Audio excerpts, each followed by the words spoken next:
YouTube. What's going on? Appreciate y'all watching. What's going on? Appreciate y'all watching my videos. What's going on?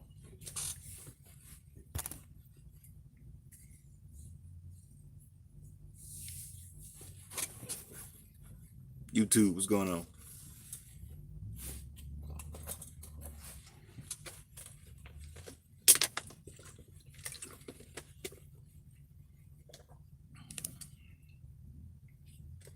What's going on, YouTube? Appreciate y'all watching my video.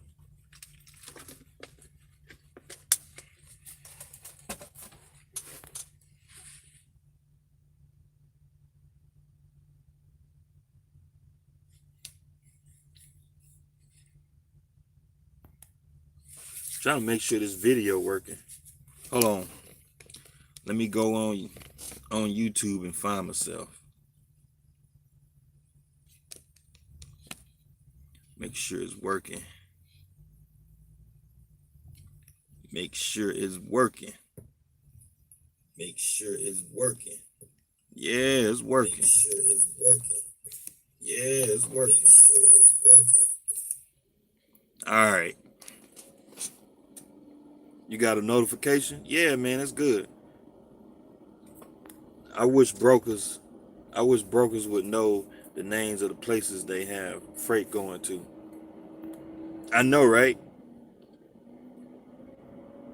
Notifications for the club. So where do I sit at the round table? I mean, you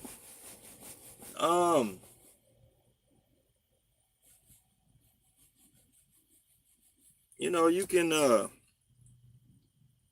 sit at the you can stand at the door. You can stand at the door. Spent 30 minutes looking for Unisource when the company has been changed to Variety. Yeah, man. I pull freight for them. They are something else.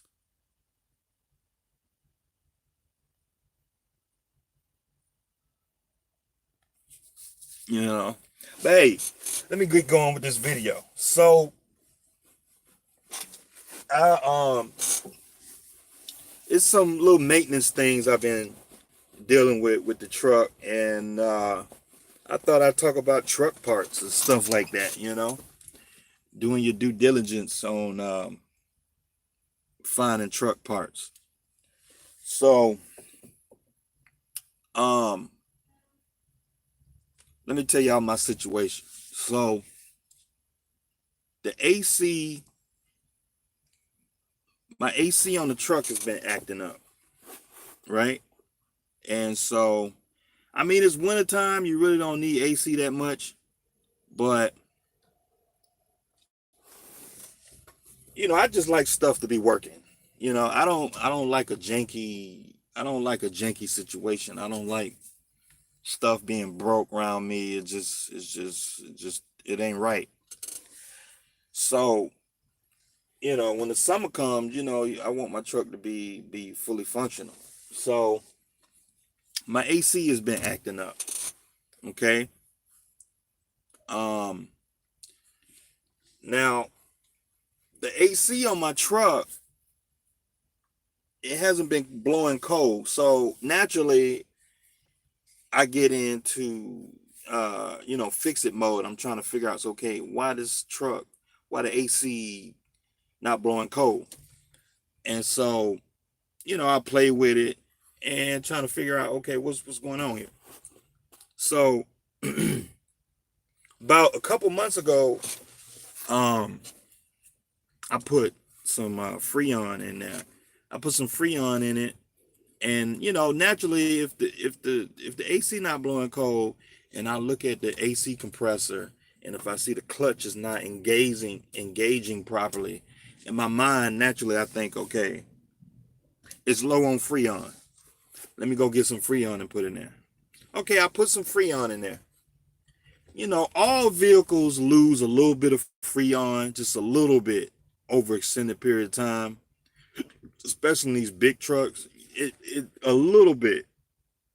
You know, you might have to add a can of Freon in your truck once every like 5 years or something. You know, that's normal.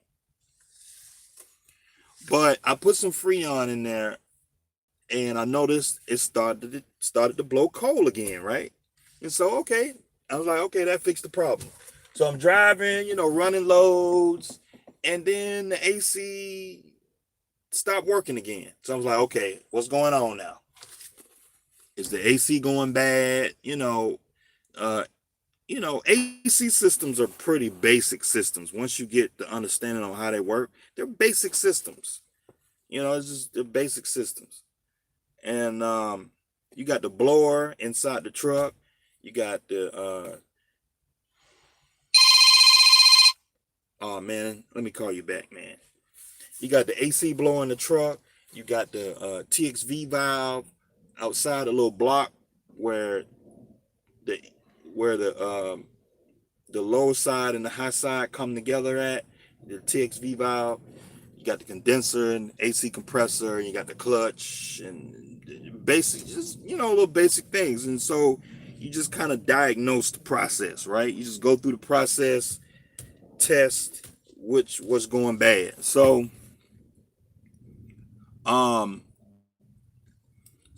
in my mind, I'm thinking, okay, do I have a leak? So I put some more Freon inside the AC compressor. I put some more Freon inside the AC system. This time I got some stuff with a dye detector in it. It's like, you buy a little thing of dye, you put you put it in the, you fill it through the low side, and you just run dye through the system. Lo and behold, I found that I have a leak in the condenser. Where the radiator is, there's a leak in the condenser. I said, okay, I got to get a new condenser. All right. And in my mind, I'm thinking, since I got to get a new condenser, maybe this AC clutch going bad. I don't know. Maybe it is. And so I went ahead and I got a new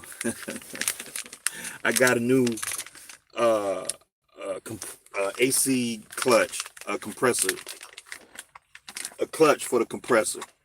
This is what I got. I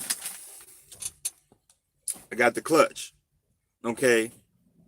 Now let's get to the parts. Finding parts for your truck, right? So if you was to go to Freightliner to buy a new clutch for your AC system, because sometimes, a lot of the times, your AC, the AC compressor is not bad. The actual compressor is not bad. You just need to replace parts of the compressor. You can rebuild the compressor, okay? And if you go to Freightliner, they're not gonna sell you an AC clutch. The compressor clutch. They're gonna sell you the whole compressor. The whole compressor is about $400 or $500, right? The whole compressor is $500. Because I was gonna put a new compressor on there. I was like, nah, because I don't need one. The compressor works fine. It just needs a new clutch, right? And so if you go to Freightliner, you ask them, hey man, can I get a clutch? They're not gonna sell you a clutch. They don't sell the clutch. You got to get a whole new compressor. So I get the part number, and see, this is what this video is coming in with the title of this video: how to find cheap parts. So what I did was I got the part number off the compressor, and I put it into Google. Now, if you put it into Google, you're going to come up with AC compressors. You can buy them new, used, refurbished, off brands, all kind of brands and whatnot. And so you get those numbers, and you kind of cross-reference them with other companies, and you find the manufacturer who actually make it, and you get the part number of the actual clutch, and it's a lot of things you can do, right? And so I kept Googling and Googling. I must have been Googling at least about a month. I've been Googling about a month looking for the doggone thing. And some of you guys be like, man, I would have just went and put that new compressor on there. Yeah, you'd have spent about $400, $500 you didn't have to spend. I finally found a site that sold the AC clutch, the compressor clutch by itself. This clutch is $69. I just got it. I gotta call y'all back now. I gotta call all y'all back. Everybody wanna call me.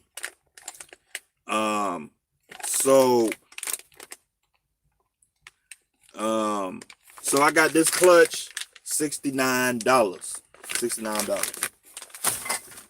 Okay. Now the condenser. Now, if you want to go to Freightliner, you can go to Freightliner and get an AC condenser for about $300 to $400. You get a brand new one, $300 to $400, right? Anytime you open up the AC system, you always got to replace the dryer. So anytime you replace the compressor or whatever, TXV valve, whatever, you have to replace the air dryer. So I got an air dryer, and I got the condenser. Now, if you go to Freightliner, they charge you $400 for it, $300 to $400. The air dryer is about $100, $150, depending on where you go. But I did some shopping around. I Googled and Googled and Googled and Googled and Googled. Now, when I tell y'all when I Googled for like a month straight, I don't mean like I sat on the internet and just Googled. It just, whenever you get free time and stuff, I didn't jump on the first price that I seen, the first place that I seen. And so I called around to different shops. I Googled around different websites that sell truck parts and stuff like that, trying to figure out who got the best price and whatnot. And so I finally found a place that sold the AC condenser for $100, and I think it was like $130. $130. I got it from, it's a local big truck parts place in Atlanta. It's on Moreland. They sell big truck parts. And so I got it from there, and I got the air dryer. The air dryer was like $80 or something like that. And so altogether, I'm probably looking at a good maybe $250 to get my AC system back up to par. And so through that, I wanted to just share with y'all, things you can do to save a little bit of money out here. You get your own truck and trailer, you gotta do things to save a little bit of money. You gotta do a few things to save a little bit of money. That's all. I mean, I can easily just be like, fuck it, and just go down to the shop and just have them charge you all kinds of money. Like, new AC condenser, $400. New air compressor, another $400 or $500. You're looking at $1,000 in parts, and then maybe another 5-6 hours in labor. So you're looking at a good $1,500, $1,600, $1,700, and you got to pay for the Freon they got to put in there. Okay, and you don't know what that shop is going to charge you to do AC work. So I mean, you're looking at $160 an hour. $160 an hour, and times 5 or 6 hours in labor, you're looking at $800, $800 in labor. It may be more than that, because there's always something else that come up. It's always something else. Like, oh yeah, this in here. Oh yeah, you'd be looking at $2,000 for them do what I'm doing, And sometimes you just take your time, especially right now. It's winter time. You don't really need your AC right now. I really can't do no AC work right now because it's cold out. It's cool out. The temperature outside is too cold for you to do AC repair, because any of you guys who've done AC repair, the outside temperature has to be warm enough so you know how many pounds of Freon to put in the system. And so when you get your gauges, when you put your gauges on there, and you got the high side and low side, you got to balance that out with the outside temperature and the temperature that's coming through the AC vents. And so you need at least 20 to 30 degrees of temperature change between the outside and the inside of the truck. And so you got to get the temperature outside. Say it's 80 degrees outside. The AC that's coming through the vents needs to be about 55 degrees coming out of the AC vents. And so you need about 25 to 30 degree temperature change. And so right now it's too cold for that. You can't charge the system properly. And so, but that's got nothing to do with this video. But the point is, you don't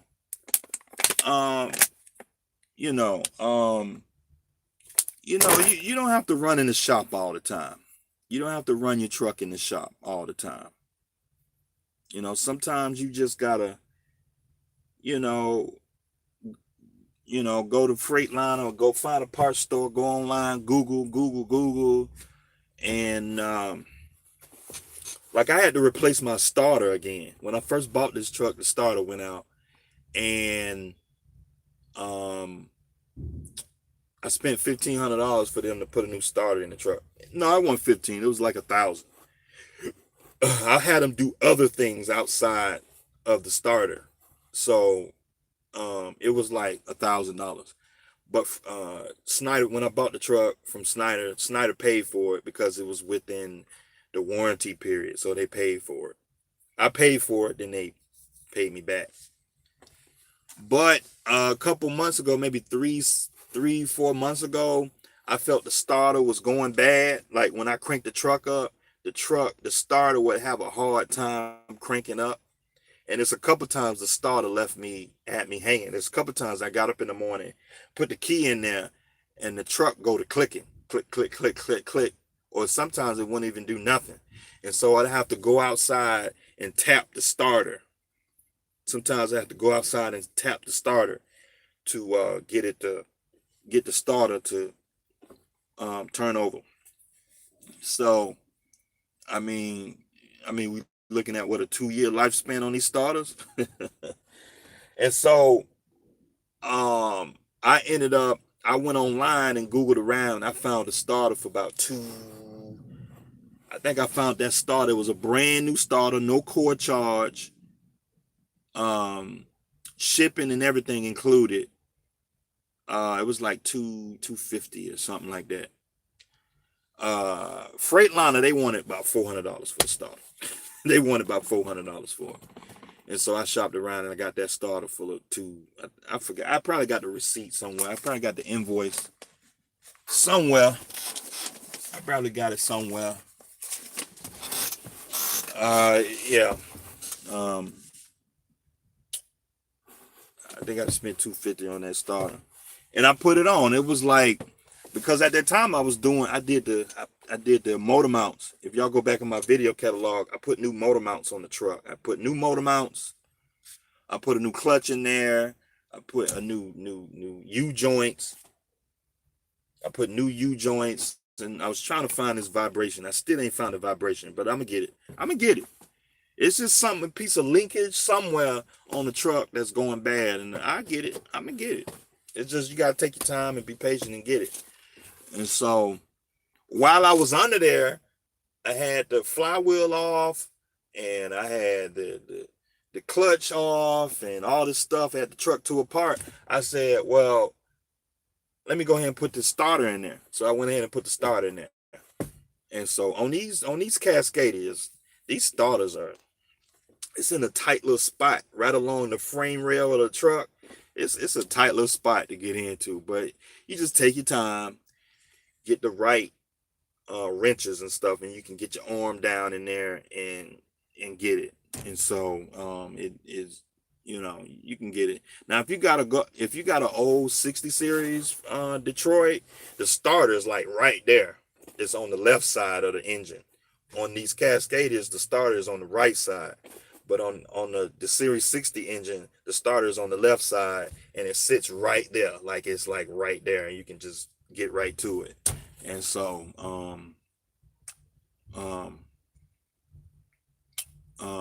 but I mean, these Cascadias, everything is so tight down in there. And you know, could be a throwout bearing on the back of the trans. Throwout bearings on the back of the, nah, I put a new throwout bearing. When I thought the same thing too.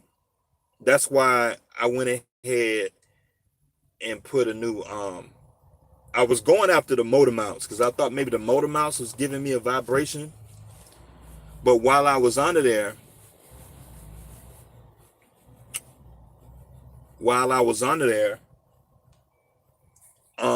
I went ahead and placed everything. So I replaced the motor mounts, the rear main seal. I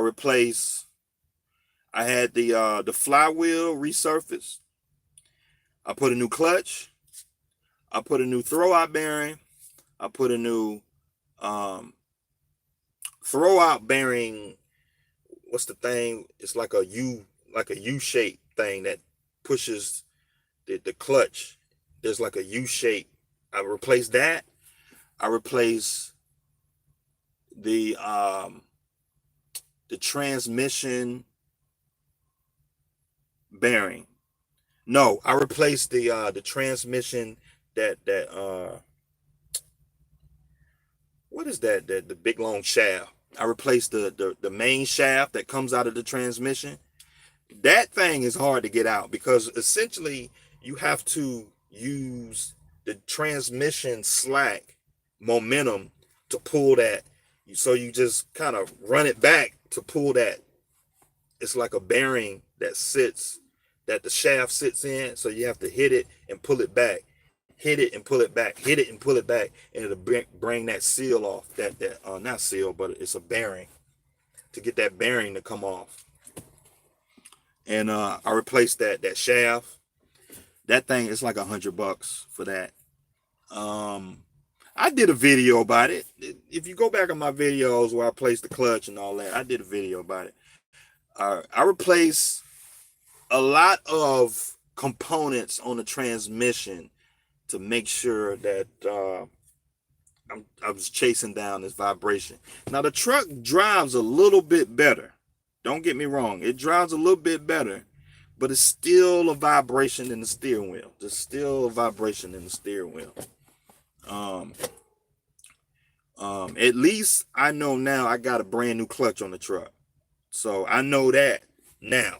I'm sitting here right now. I know how much thickness that's on the clutch pads. And I know the condition of the clutch because I put it on. It's brand new. And I put new motor mounts on the truck. I put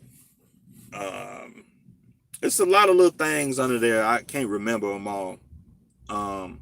But the point is when, you know,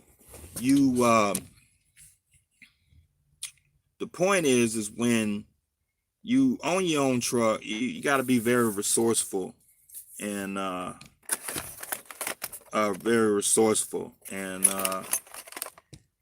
figuring out,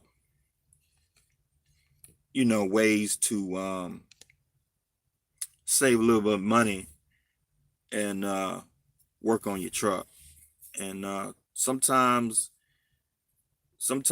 is it you know, sometimes it's not worth it to take your truck into a shop. Sometimes it is, sometimes it's not. And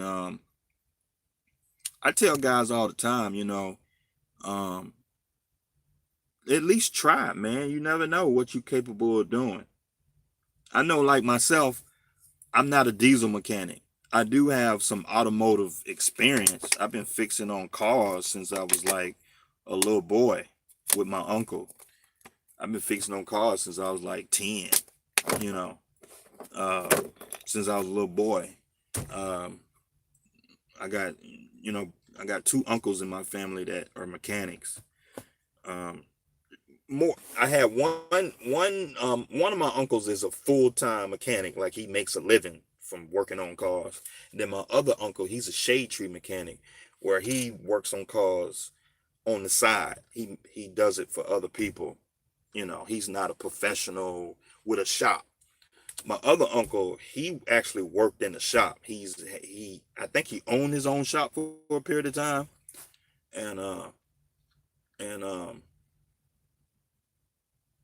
and um and so as a little boy, I remember summers hanging out with my uncle. He's his yard full of broke down cars and fixing on them and stuff.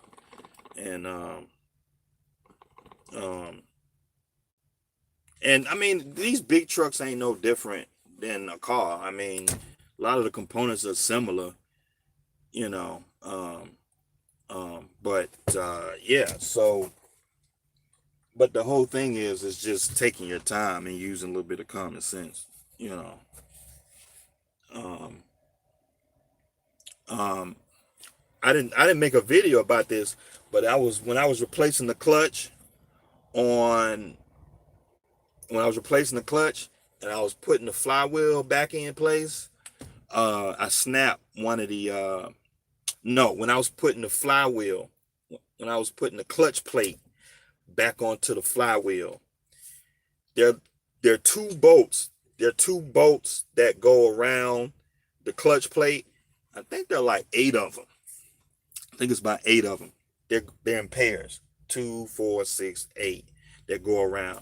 I snapped one of the I snapped one of the bolts that fasten the the clutch plate to the flywheel. I snapped one of the bolts because I had my torque wrench and I was torquing. I wasn't paying attention. I was just torquing.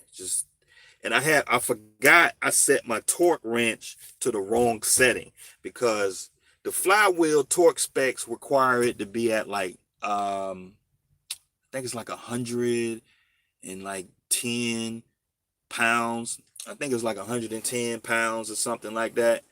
And so I had the setting set at 110 pounds, and then I'm fastening the clutch plate, the clutch plate to the flywheel, and I forgot to back it off because the clutch plate, those bolts, they're supposed to be fastened at I forgot, but it's a lower amount. I think it was like 35 foot-pounds. I think it was like 35 foot-pounds.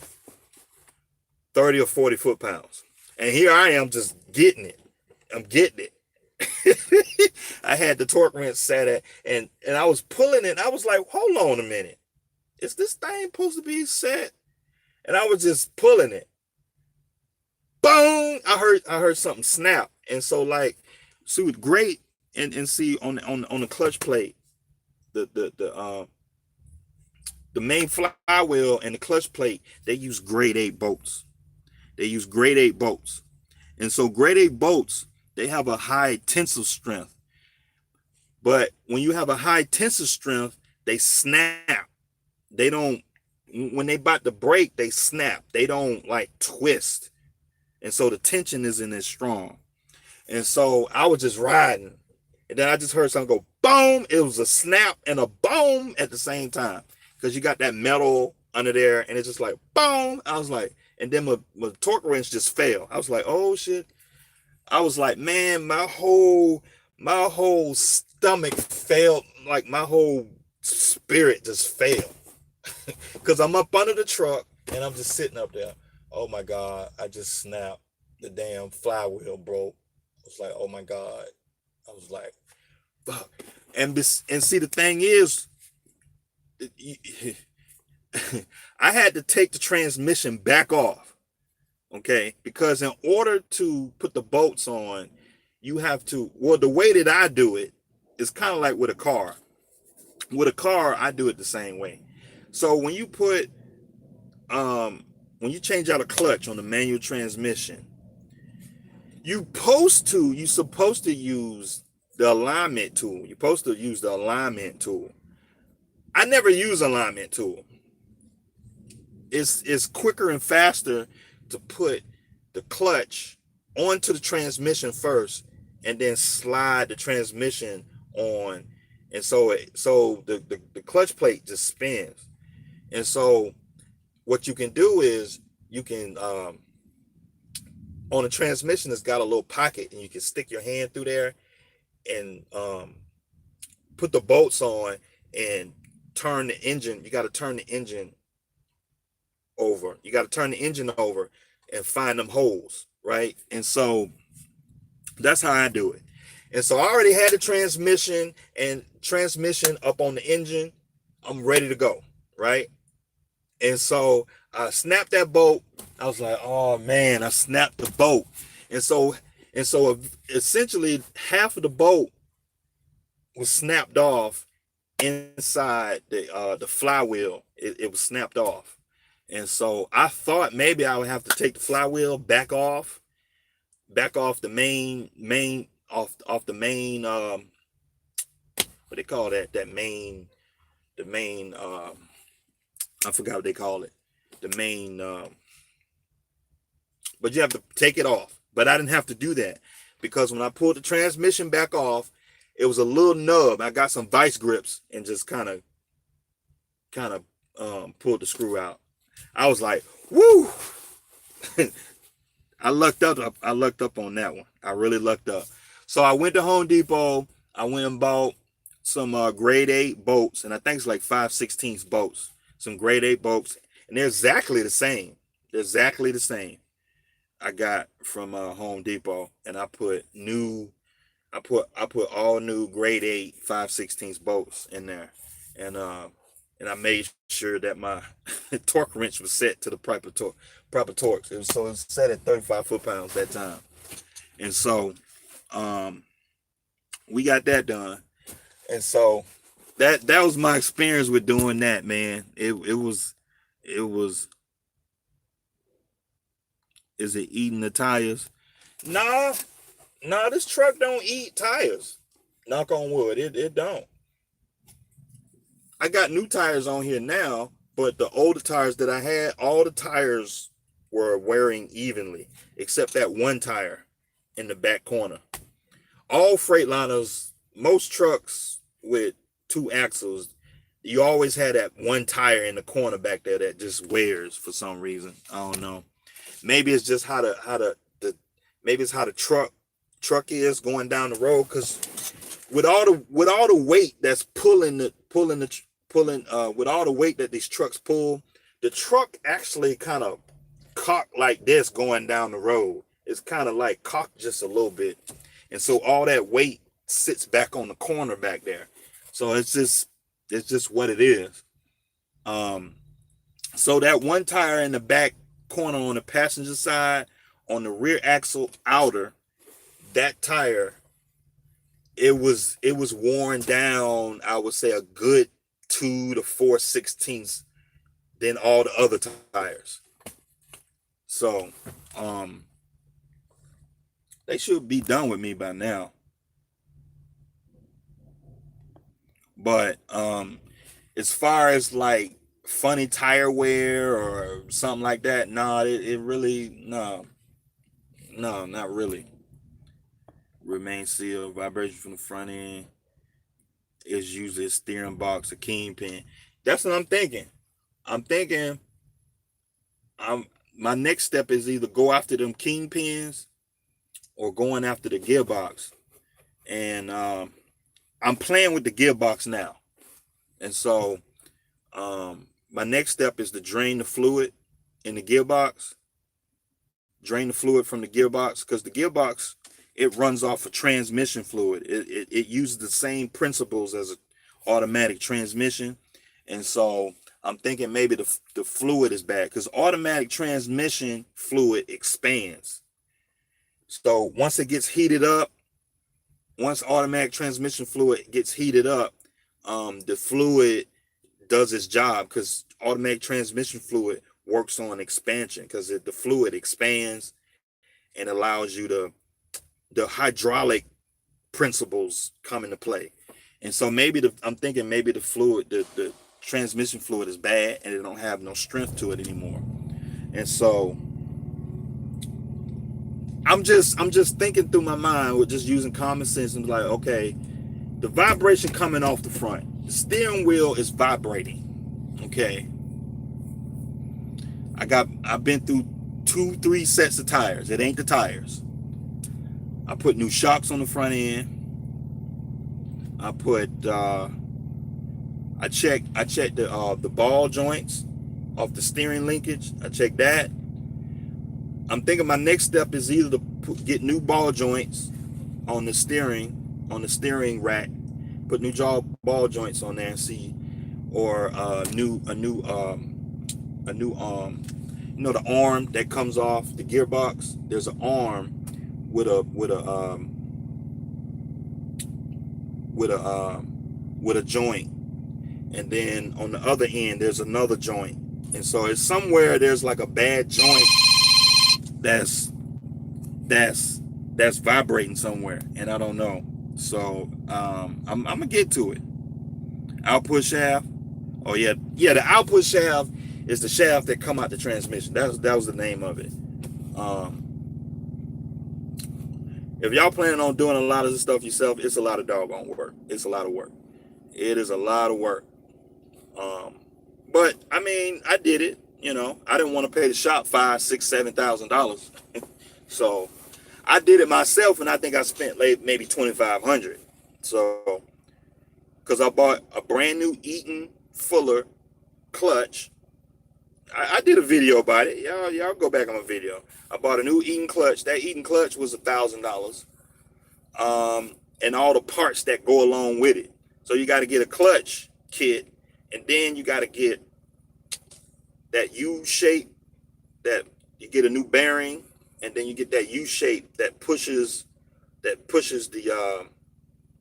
clutch. It's like a little hydraulic clutch thing. So when you push down on the clutch pedal, that's what pushes the clutch into, and that engages the clutch on the so when you go first gear, second gear, third gear, that's what you're doing. And so when you push down on the clutch, you have to replace, it's like an arm that comes up, is in the shape of a U. Some trucks is like a U shape, and some trucks is like a wishbone shape thing. You gotta replace that. Yeah, I replaced all that stuff, man. I mean, it's, you know, could be a throwout bearing. Found odd ends at AM Parts. I run in a TA, but that's because I don't like getting grease all over the place. TA, yeah, TA's prices on labor is cheaper than a lot of places. It's definitely cheaper than Freightliner, but depending on what it is, you be waiting 2 days for them to get to your truck.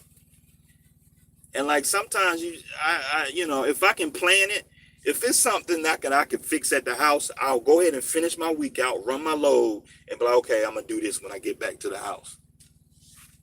You know, because sometimes, you know, had an AC line condenser air dry expansion valve replaced for like $500 last year.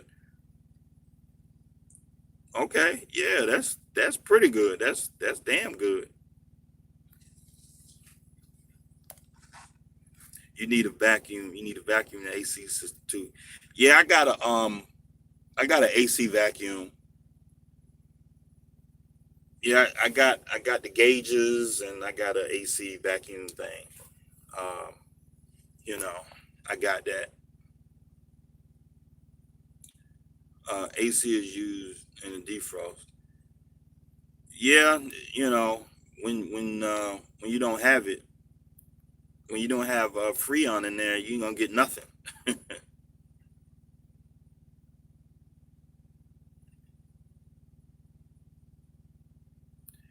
A new compressor will give you less chance of a leak instead of rebuilding parts. Um, on a compressor, yes and no. Like if like I kind of believe if it ain't broke, don't fix it. That's kind of how I believe, you know. Because tell you the truth, if you take care of your stuff, this stuff on these trucks will last a long time. You know, AC compressors don't necessarily go bad all the time. It's just the parts that's on the compressor that go bad. Okay, and so um, that's what usually go bad.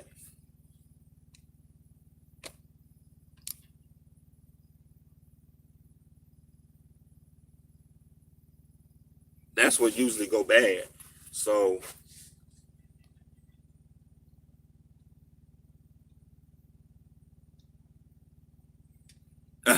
I know, right? I know.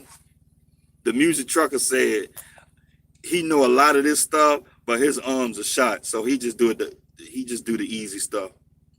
Yeah, I don't blame you, man. Sometimes you just get tired and you just like, man, I'm gonna just take it to the shop, man. Damn. Maybe it's just a steering column shaft. I hear telescoping steering wheels do that all over time.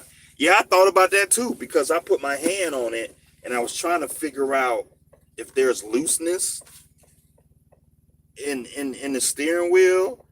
You know, maybe the shaft, maybe the shaft is going bad or something. I mean,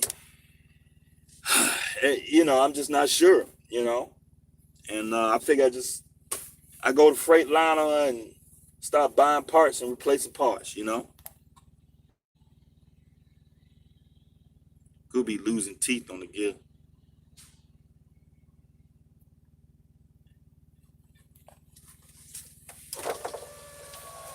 Morning. Hey, how's it going? Do well. So to get unloaded, how do they do that here? Oh, you got to, I'm in a receiving office. yeah, you got to check in at the guard shack down there. And she does everything from there. Yeah, Okay. yeah. But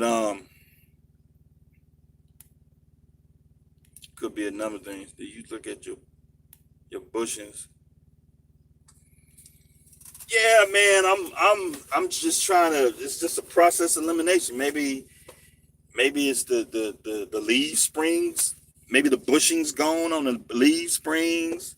Um, it's something on the front end somewhere. It's I'm thinking maybe the bearings need to be adjusted, or maybe the bearings loose. You know, maybe I need new bearings. You know, um, maybe I need new wheel bearings. I mean, it's you know, one of these days I get to it, man. It's just annoying, just annoying. But I gotta go in here and check on them about this load.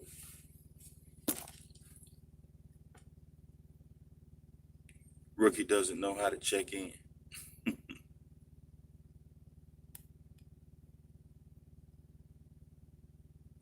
Yeah, I had the steer tires balanced. Had the steer tires balanced. And let me tell you something. I'm thinking it's something to do with maybe the bearings or something because I took the I took the truck to have the steer tires balanced and they put weights on them and everything. Okay, fine. Okay, I drove down the road and the truck, I didn't feel no vibration. And then after about maybe 10, 20 miles, the vibration came right back. I was like, damn, did the weights fell off that fast? Did the weights fall off? So it's something to do with maybe the wheel bearings or maybe the wheel bearings, something or the other that's got something to do with the balancing. Cause I kid you not, man, I was driving down the road and like it was driving smooth for a while. And then about 20 miles, it came right back. Vibration again. It's crazy. Index funds, mutual funds, or ETFs before you go.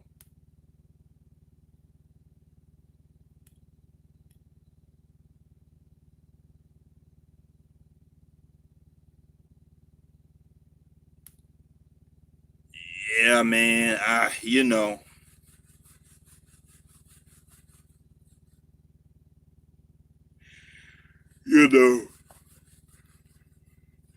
they put grease on it.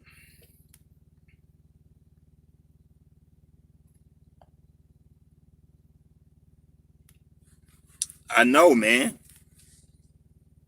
First gen trucker say index funds, mutual funds, or ETF.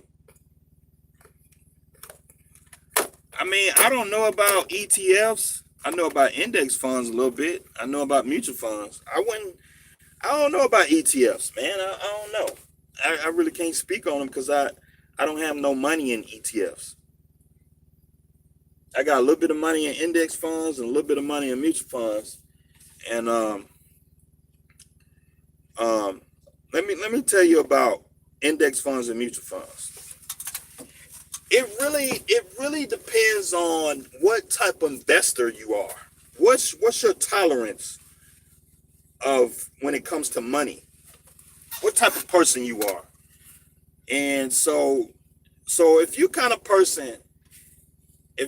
person that's not like a numbers nerd and like you don't want investing to be extra complicated and you just want a simple investment, do index funds. Index funds are very simple. The maintenance fees are not as high and it's straightforward. Index funds are just straight up, you know, index funds are very boring. Index funds are boring investment. They're simple. You're not gonna get like a crazy rate of return. You know, it's very safe investment. Now, mutual funds, it's a lot of pros and cons to it, but mutual funds it's a lot of upside, and it really depends on your tolerance of money when it comes to investing. So, I mean, for the most part, I tell people who are new to investing, I tell them to get into index funds because index funds are boring. I mean, average index funds are like 7-8%. That's it. They're boring. That's it. 7-8%. You can find a good mutual fund doing 20%, but you know, mutual funds that perform like that, you talking about tech funds. You talking about funds that's like in tech and biotech and pharmaceuticals, and because the medical industry is hot right now, and so the biotechnology industry is doing good right now. Information technology is that's where the money is at. It's a lot of risk though. It's a lot of swing. And so it depends on your tolerance because you can have $1,000 in a mutual fund that's heavily in information technology, right? You can have $1,000 and one day, one quarter, you could be looking at 25% rate of return. And then the next quarter, you could be looking at 10%. And depending on the type of threshold you have for money, you could look at that and be like, "Oh my God, I lost $500 on my mutual fund. Oh my God!" And you can't do that. You can't do that. Index funds are boring. Index funds you get what you see what you get, and that's it. Index funds are just a straight line. You know, you get a little bit of a little bit of zigzag, but it's just a straight. Index funds are just straight for the most part. Now, mutual funds, you get a lot of swing to them. You're making money, but you got to know how to you got to know how to not be emotional about it. You can't be emotional when you're dealing with it, and so it just really depends. Now ETFs, I don't know what to think about them because I don't have no money in ETFs, so I don't know what to tell you on that. Chasing Andrew had a Vanguard index with tens of thousands in it. Just curious of what you use. I got a bunch of money in mutual funds. I got a little bit of index because with mutual funds are really for people who are young and got a lot of time. And so typically as you get older, you want to shift the bulk of your investments in index funds because they're more stable, reliable investment. When you're young, if you're like 20, 25, 30 years old, you got 30 years before you retire. And so time is on your side. And so with mutual funds, you're talking about risky investments. You're talking about investments that's got a heavy swing to it. Because like I said, you could be making 20, 30% rate of return 1 quarter, 1 year, you could be doing good. And then another year, you can be down 10 points. You could be down to like 8%. And that could scare somebody. But you got to know how to leave your investments alone. Put money in it and leave it alone. That's it. And so with mutual funds, time is on your side because you got time to handle those swings, those ups and downs. And so with index funds, if you are a conservative investor and your tolerance of risk, your risk tolerance is, I would do index. But if you don't give a damn and you just like, man, I'm gonna put all my money in biotech and information technology, and I don't care about the swings, and so you can make good money doing that. You can make tons of money doing that, but a lot of people are not emotionally, their risk tolerance isn't strong enough to be able to look at investment and be patient and leave it the fuck alone. That's essentially what I'm saying when it comes to those two. And so with Chasing Andrew, I mean, he invests whatever he want to invest in, but index fund is basically for old people. If you got 10 years before retirement, it's a low risk. It basically depends on your risk tolerance. So that's just what it is. But hey, I'm gonna get off this video. I gotta go in here and see what's going on with this load. But I appreciate y'all watching the videos. I'll see y'all next time.